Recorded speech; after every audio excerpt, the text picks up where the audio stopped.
Do it again. Hello and welcome to the 54th episode of Growing Up Geek. That is the weekly podcast for geek entertainment and nostalgia. My name is Brad, and I am joined by a lady who has put up with my geeky crap for a year and a half now.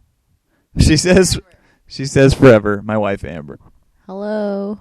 And that is her. We are recording this about 9 o'clock, and it is Tuesday night. We're doing this early so we don't have to interfere with our New Year's plans. What are our New Year's plans? Nothing. Exactly. No, we're going to have a little light company over and things, and we're going to have lots of cream, because that is the key for every New Year's party. That's your key. Yeah. Last year there was so much cream, a cream of every variety laying around the room that I overdosed, and I enjoyed it very much. So this year, describe what the dips situations are. Okay, if anybody doesn't understand what he means, cream to Brad means dips, Creamy things. Creamy things. Because he's a skinny dude that can eat whatever he wants, and I'm jealous. So say it. I am making buffalo chicken dip, which of course has cream cheese in it, and blue cheese, and probably some other cream that you like. Yeah. And Velveeta dip, which has Velveeta cheese Yes. and salsa. Yes. And we'll have chips and dip, which I'm not making that dip. No. And vegetables and dip, also not making that dip. But I think that's about it. That's about it. So that sounds like a good festivity. And right now we're drinking some tea. What are you having? English breakfast. English breakfast. I'm about to try a green tea. It smells like planet Earth, and so which we have on Blu-ray now. And I'm going to take a sip, and we're going to test this out. Amber says this is a ripoff of Dignation, so we're going to do that. There was an immediate taste of sticks. What, did you put any honey in it? I didn't put honey in it. We had a discussion about how much honey goes in. That's your problem right there. You need honey. There you go. So in case you're listening, honey is key. So let's kick it off here with some geek news. Every week we like to share our favorite news stories, and being the Amber's here, we'll do the non-geek perspective. We're going to start off with this one. Disney leaves Narnia franchise. What are you laughing at? The picture? Oh, the ad for the stomach fat? Oh, okay. Nope. There was a picture of Roger Ebert. Oh, yeah. The next story after this has Roger Ebert photoshopped on a baby's body. We'll get to that. But Disney leaves Narnia franchise. Basically, Disney will not be financing the next Chronicles of Narnia film. There was a sigh let out. We are big fans of the Narnia series. Books. We like the films. Yeah, but I'm a little disappointed with the second one. Yeah. But, yes, we're fans of the books.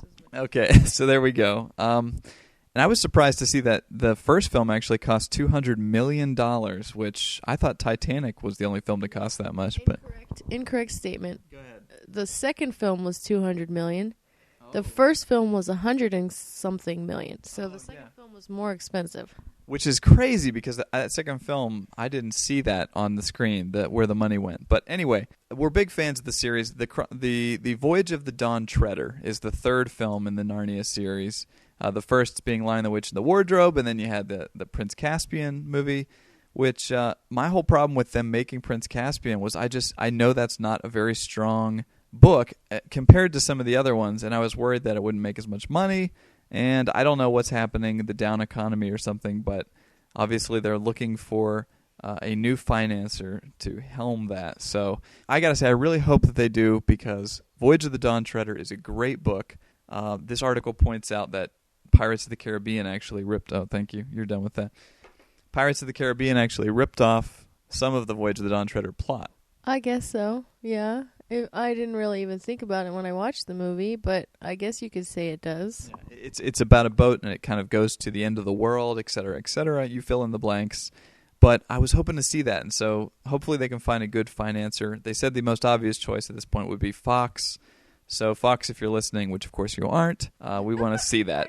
How do you know that the Fox executives aren't listening to our show right now? That would be cool. A man can dream. So next news story, Roger Ebert here we go. Amber's opinion. My apologies. My opinion is I hope they make all of the movies. There's all the books. There's 7, right? Yes. I hope they make them all, but based on the second film and how they messed it up, because I actually did like the second book, and I didn't like the second movie. I'm worried. I don't think they're going to do it, but I want it, but I don't think it's going to happen. There you go. 2008 predictions, soon to be 2009 by the time you listen to this. And so that means we're going to move to our next story here, which has Roger Ebert's face photoshopped onto a baby giving the middle finger. Or a small man. I can't even tell. This article says Roger Ebert, we'll say B-slaps for the edited podcast here, The Spirit, which, if anyone knows, that is Frank Miller's new comic book adaptation movie. You've probably seen the previews. It has Sam Jackson. And here's a quote from his review. The Spirit is mannered to the point of madness. There is not a trace of human emotion in it. To call the characters cardboard is to insult a useful packing material. So what do you think about this? I love his review. I never even saw the movie, but I didn't want to see it ever. I hated the commercials. I thought it was just a ripoff of all the other films he did, black, white, and red. Like, who cares? They don't even tell you the storyline of the movie in the trailer. I didn't even want to see it whatsoever. And then, of course, it has Scarlett Johansson, who's in everything. So I didn't care. And I think this is really funny. It's easy to kick someone when they're down, but I gotta say, Frank Miller, why? Why do you do this? I don't know. The Spirit is actually a pretty time-honored classic comic book from Will Eisner, who the Eisner Awards are named after, and is supposedly a great comic that goes way back and has all this rich material. So to take that and then just have Frank Miller slap the Sin City aesthetic on it, I have no idea what the point is. It totally turned me off to it, but according to Roger Ebert, not worth a visit. Yeah, don't watch it. Next news story, and this sort of leads into our main topic this week. Man shot for talking during Benjamin Button movie screening. What? What? This picture is ridiculous. This is from Slash Film, and it shows the man in question, who is 29-year-old James Joseph, I want to say... Who shot the gun or was shot? He's the guy who shot the gun. Okay, he looks like it. Okay, he doesn't look happy in this picture. It's like his arrest photo. James Joseph Cialella Jr., I'm going to butcher his name. He went to see Curious Case of Benjamin Button, which we're going to be reviewing this week. And he went to see it at the Stadium 17 movie theater in South Philadelphia. So it's too bad we don't have Rob to comment on that. But somebody was talking, a family seated in front of him, talking during the film, which we had happen at our theater experience. Many, many times. But yes, during this movie too. Yeah, and we didn't take this approach, but apparently a father and a young boy wouldn't stop making comments. He threw popcorn angrily at the talkative son. I guess it's good that he started with popcorn. Yeah, that's a slow start, I guess. But it said the talking didn't stop, and he became so enraged that he pulled out a Kel-Tec handgun and shot the father in the left arm. So there you go. Then he sat back down and watched the rest of the movie, and police were called and arrived shortly on the scene, and he got hauled off to jail. So people actually were willing to stay seated and watch that movie after that? I mean, maybe he was the only one still left in the theater, but who takes a gun to a movie theater? Please tell me that. Because, hello, I don't know. We had a shooting at our theater near us in Pittsburgh a couple years ago. And why? What's going to happen in a theater that you need to have a gun? I don't get it. It's like taking tomatoes to the comedy show. You know? I guess, but shooting versus throwing a tomato, I don't know. It's a little bit different. So that's a weird one, but yeah, especially that this man was seeing Benjamin Button with his gun. I mean, I don't think He must be in love with this movie so much. I mean, I don't understand that. We're going to get into it, but that's not necessarily the movie that gang members would see. I shouldn't say that he was a gang member. Maybe he just carried a gun. Maybe he was just a sensitive man with a gun. Yeah, he doesn't look like it. And I'm not going to defend him, but I will say that the talking in the movie theaters... I hate it. It's so annoying. Shut up. If there was something else we could do, we would. But obviously that will probably continue. And so that's it. That's the geeky news for this week. And that segues nicely into our main topic of discussion, which is going to be our review of The Curious Case of Benjamin Button, which we saw last night with a friend. Yeah? Is there a problem? What am I missing? Nothing. Okay, you had this. You're staring at me. You want me to say I'm going to take another sip of this. Let's see if it got any better here. Ew, that's disgusting. I'm tasting The floor of Kennywood. Let me see. Can I see this? No. See what you think tastes like the floor of Kennywood, which nobody else understands. It's green tea. You're a baby. There you go. I love Benihana. I love green tea at Benihana. I guess this is close. It tastes like green tea. It's Asian. It's green tea.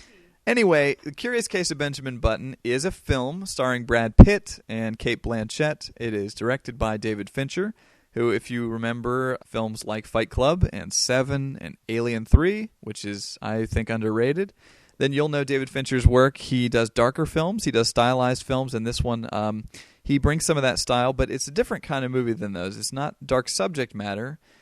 This movie is sort of an anthology of lives, or at least one man's life, who is born, as he would say, old. He appears to be in his 90s or 80s when he is a baby. He has arthritis, an old wrinkled face and everything when he is born. And so we follow Benjamin's life as he actually ages backwards. The taller he gets, the younger he gets, until he reverts. He shrinks again. I guess we don't want to spoil too much, but that's the basic setup. That's all you kind of need to know about Benjamin Button. Amber, what did you think of this movie? Well, I think it's a movie very, very much like Forrest Gump. It's a movie that a lot of people will like. It tells a guy's whole life story, and it's pretty long. It's very in-depth. It's about 3 hours, I think, 2:45. Yeah, and it's interesting. Like, his life is interesting, just like Forrest Gump's. So if you like Forrest Gump, see this. Yeah, which is basically everybody. I think it's a good movie that a lot of people will like. Were there any downsides, do you think? Besides, I know you don't like long movies, although you did make a comment about the length. When I watched Dark Knight, which is 3 hours, correct? Which I still really liked. Please don't get me wrong. I really liked Dark Knight. But I looked at my watch and I found out there's still an hour left. And I was like, holy crap, this is long. This one. I didn't do that once during this movie. So what do you think that means? You were more interested? I was interested in it. They kept you going. There was no point where I was like, okay, this could end right now. But in Dark Knight, I thought it was ending and there was still another hour. Right. Did you have any cons, any downsides to this movie, though, that you thought? Besides my little problems with facts and stuff. Oh, yeah. We won't go into detail. There was a couple of... His life begins in the 20s and ends in the 60s or 70s. His life begins in like 1918. Okay. Yeah, at the beginning of the end of the World War. So you had some factual questions. Yeah, there were some problems that I had with the film, just like stupid little things that bother me. I don't think bother other people, but it held your interest. A quality film. Yes, it was good. And the effects were really good. Yeah. I couldn't tell where Brad Pitt's real body ended and where the fake body was. Like, if it was a fake body, if it was a real other person, or what. I couldn't tell. I will wholeheartedly agree with that effects comment. There are some movies that try this sort of actor's head on a small person's body. I would think of, like, off the top of my head, The Love Guru or Fred Claus, which we just watched, which had grown people's heads on elves' bodies. It was funny. It was meant to be funny in those films. Right. Granted, those films probably don't have the budget of Benjamin Button, but I could always see this Little Man comes to mind with, like, the Wayans brothers.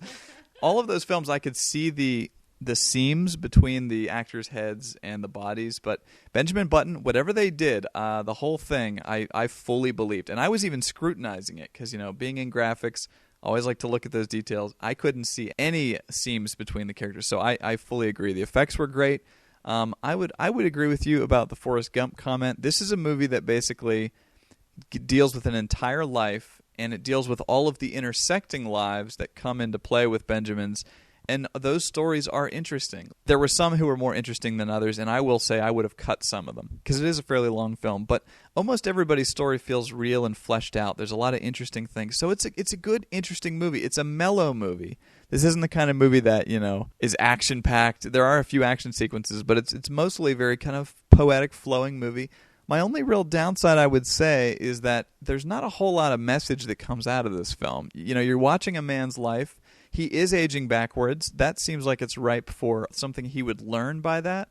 But he sort of says that he doesn't learn a whole... I mean, I don't want to spoil it, but... I don't necessarily agree with you. Yeah, go ahead. There's a couple characters in the movie. What they believe is stated several times. Different people. I do think that there are morals to this story, but it's more about telling a story. And if you have a problem with a movie that doesn't say anything, then you can't say you like Napoleon Dynamite, because that's true. Well, even Napoleon Dynamite, I think there's a believe in yourself kind of thing. But I mean, Benjamin Button, there are a lot of themes, especially toward the end. There's some things that they try to throw at you, a lot of different kind of messages, and I just didn't see. I don't think they tapped into what you can do when you have a person go from young to old. That he would have a unique take on life. I mean, there was one point where Kate Blanchett's character said, "What's it like growing younger?" And he said, "Well, I don't know. I've always seen it through my eyes." Like, but that's what I'm saying. He doesn't have any special. There's nothing that we necessarily learn that's different from his life than from someone like Forrest Gump, who's just growing at the regular, young to old. His old to... But it is very different. It's like the opposite effect. I don't want to get into too many details, but I kind of disagree with you there. Okay. It didn't bother you anyway. No, it didn't. Okay. And that's good. And I mean, I think we're both agreeing that this is a quality film.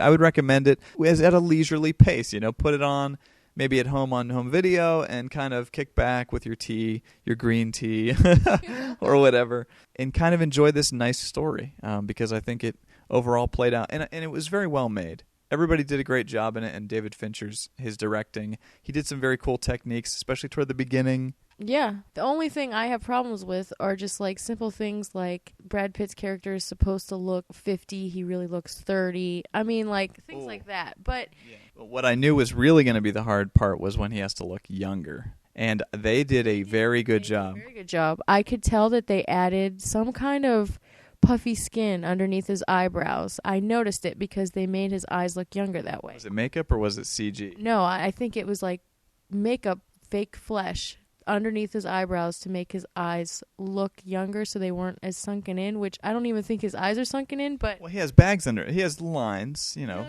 under his eyebrows. Oh, under his eyebrows. Yes, I noticed it, but it's because I really was looking, and I could tell that they did that to make him look younger, and it makes more sense. Yeah. I would be really surprised to see how they did it, but I almost don't want to know, because it's so just sort of there. His hair. They made his hair look more blonde. Oh, yeah. Of course. And, the only thing they couldn't get rid of were the wrinkles in his forehead for some reason. I guess he didn't want to get Botox or something. Yeah. Hey, last question. Should it be considered for the Oscars? Well, I know it's probably going to be nominated. You think it will be? I think it probably will be just because it's a movie that's made at the end of the year. And all movies that are dramas or serious movies made at the end of the year are always nominated. I don't think it's the best movie of the year, in my opinion. No. But makeup, for sure. Effects, for sure, should be nominated. Good effects. That's sort of the kick in the crotch for any movie. It's like funny. Star Wars. It's not a Star Wars film or anything. No. It's just a story. Yeah. But no, this is a story. It's all about story with this movie. Anyway, I think we've exhausted that. That is Benjamin Button, or The Curious Case of Benjamin Button. And now let's move on to our nostalgia segment. We have to pay a little tribute to what it's like growing up geek. I don't know. But she deals with it. You deal with me well. Yeah, I guess I do. And this year you supported the geek habit by getting me several nostalgic Christmas gifts. Yes, I did. You were upset about the boxes. Yeah, it's hard to get somebody a DVD without them knowing that it's a DVD, unless you put it in a bigger box, which I think is a waste. I think they should sell special wrapping paper that is DVD shaped. They do. Oh, okay. But anyway, okay. I got Brad a whole bunch of movies that he's been wanting for a very, very long time, and he's never gotten for one reason or another. One of his favorite movies that you can't find anywhere, The Muse, the original Cat in the Hat cartoon, The Sword and the Stone, because it just came out like 50th anniversary or something, Land Before Time, the original, not the 500 other. Not the 80 sequels. Yeah, not the other sequels, and oh, yeah, American Tail and Fievel Goes West on one disc. I was surprised by that. Yeah, Rob and I talked about those on our Don Bluth segment. Yes, and there's another one I was thinking of. Oh, Robin Hood. Oh, yes. Robin Hood, the animated one that I love. Oodalali. I love that movie. I had to get that for you. I love that. I had to get it for you. Hell, if it's going to be an art collection, that's one I want. Yeah, but that's great. So let's give a shout out to the Dr. Seuss. I think most people would probably have seen a lot of those, but The Cat in the Hat, original cartoon, not the freaking Mike Myers movie, because don't even get me started. I know you probably liked it more than I did, or did you? Well, everybody probably likes it better than you did. I'm not a fan of this. You're so cynical when it comes to movies. Well, remakes, we talked about this before. They're remaking The Karate Kid now with Will Smith's son. I know. Don't even get me started with that. I don't even... Oh, man. And I even said to you the other night, what if they remake Goonies? Oh, I'd shoot someone. I would be like that man in the theater with the gun. I would pull a gun out and shoot someone. You cannot remake that movie. Yeah, I mean, and that's the thing, is there are treasured areas that you just don't want to remake. And the great thing about this one is that the Cat in the Hat television cartoon, whatever, it's only 20 minutes long. But the teleplay is by Dr. Seuss, and it has a ton of music. It's basically a musical. It has like 7 or 8 songs in it. Mm-hmm. The songs are great. And the Cat in the Hat is like an old man. Like, he comes in, he's this kind of crotchety old sounding guy, but he's so fun. And he introduced himself by saying, "You will note I am neat. Wipe my feet on the mat." Yeah. It's just great. Yeah, the cartoon is really great. I don't think I ever saw it until I met you, but it is so good. Kind of holds up, right? Yeah, it's really good. Because it's kind of dark too, a little bit. Yeah, it's funny. It's like things that we used to watch when we were younger, when cartoons or people who make cartoons weren't afraid to put things in that maybe kids don't understand. This is our old person conversation here. Yes, we're so old. This is what happens when old people drink tea and go, "Oh, kids." Okay, you can say you're an old person, but I am not old yet, okay? That's the first sign of old age. Oh, shut it. So, anyway, Cat in the Hat, good stuff. We have to give props to Dr. Seuss. Did you read Dr. Seuss books when you were younger? I've never asked you that. Well, who hasn't read Dr. Seuss? I mean, come on, yes. We got our nephew, or somebody got our nephew, a book, There's a Wocket in My Pocket. I like that one. I like good. There's a Wocket in My Pocket. I don't know.